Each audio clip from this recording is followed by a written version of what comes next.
Today I'm riding the full Sherwood Forest Trophy gravel race route.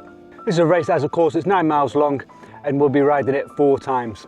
It's part of the first real gravel race series in the UK. I don't know about you, but my algorithm's full of gravel races all around the world, but in the UK we haven't really had them yet.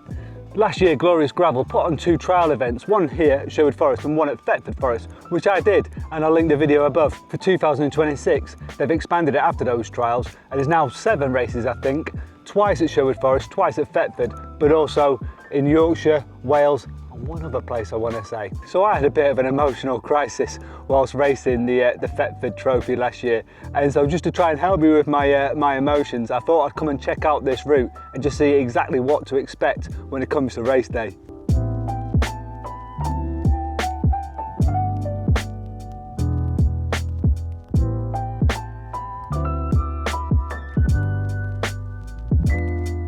So why am I racing the Sherwood Forest Trophy, considering my emotional crisis that I went through over it last year at Thetford? It's a question I'm asking myself now while I test out this route.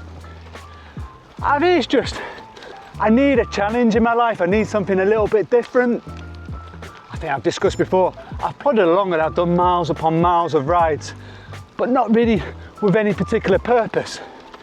And so the thought of having to get fit for an actual race, it just really drives me on and pushes my training that little bit more, gives me that little bit of motivation. And also, I want to put myself out of my comfort zone.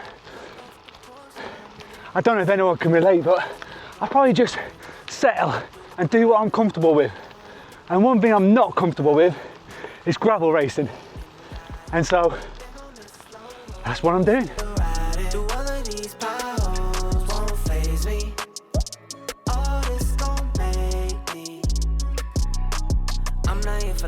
So as I said at the beginning, it's a 9-mile loop that we'll be doing 4 times, and we'll all be bunched into our age categories from the youngsters to 30, and then in 10-year sequential after that. So it's a mixture of wide forest roads where you can really get the power down so you can get yourself nice and separated, or you might want to do a little bit of drafting and recover. You then have these sort of paths which aren't single track, but they're not roads either. I mean, there's definitely at least room for 2 people to be riding alongside each other, so you've got plenty of overtaking room if you want. So what you also have is single track, and it's a little bit hard to judge it just at the minute. It's been incredibly wet at the minute, so it's quite muddy and skiddy and whatnot. Obviously, it's only going to be March, so it might not be all that tropical and dry by then, so it could be still that way. So it's hard to judge it, but it's quite nice. It's downhill one section with twists and turns with banks.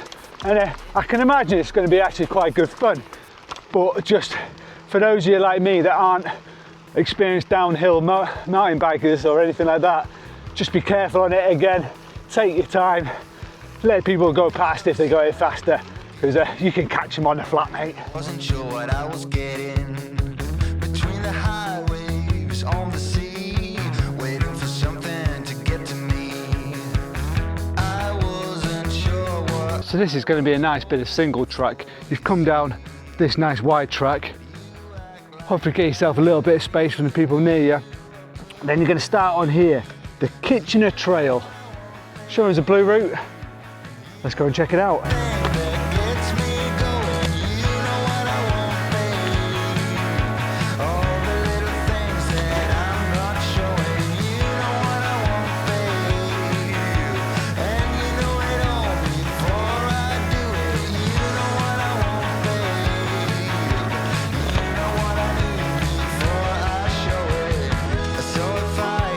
Just be something mindful of.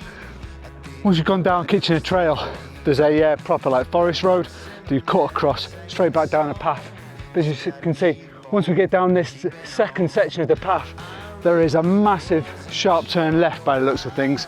Now on occasion, there are some quite sharp turns. So you'll be going down some single track, getting towards the end of it, and there is a tight turn. I think it might cause a shock to a few people, to be honest. And I highly recommend doing that practice ride if you can do beforehand, just to be aware of them, because I appreciate I'm not the best rider in the world, but I'm having to really slow down to turn on those ones. There's no way of cutting the corner or anything like that, so I think that could be a little bit of a danger area, to be honest. One thing that's instantly noticeable in this ride compared to the Thetford one, and it's natural with where we are in the UK right now, Thetford is flat. It's flat all the way. This one, whilst we've not got huge climbs, there are some little steep climbs here and there, and also some pretty decent descents, which again, just in race conditions, you want to be careful you don't blow a gasket going up that hill. You're going to be doing it 4 times. But then also, just downhill, it is gravel. You can't go as fast down there as road. So just be mindful of that, particularly if it's wet like it is now. It's pretty slippy, and it might be one just to, unless you're going for the win, just take the edge off a little bit and then make up for it on the flatter sections.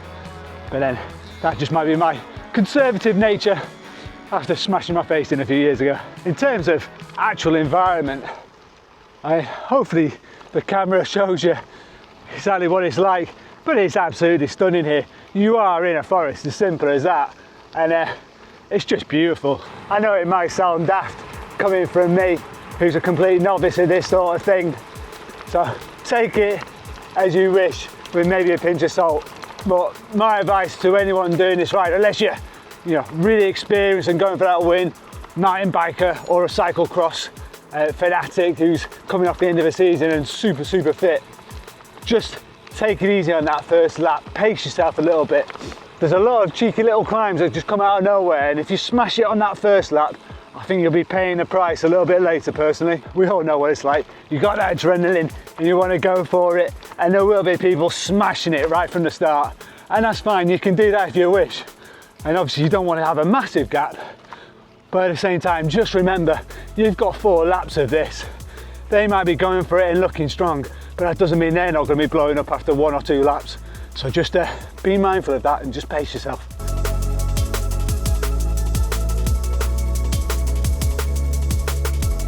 For me, during my attempt at the Sherwood Forest, I found that lap 1 was based on adrenaline, lap 2 I was kind of settling in, lap 3 I was feeling a bit shattered, and lap 4 was just a relief that it was nearly over.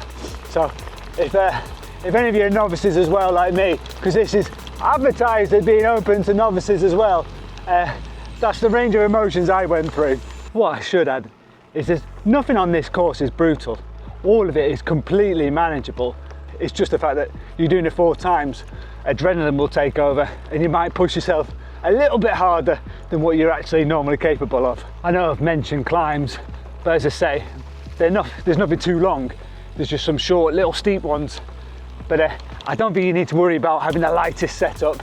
Don't worry about that. It's not a weight weenie required race or anything like that. And at the same time also, I don't really think you need to worry about aero. If you're going for the win, then maybe, but there's so many twists and turns in this ride, and actually you won't be hitting huge speeds, I don't think, in a lot of these sections. So whilst aero does help, I don't think it's going to really play a part in this.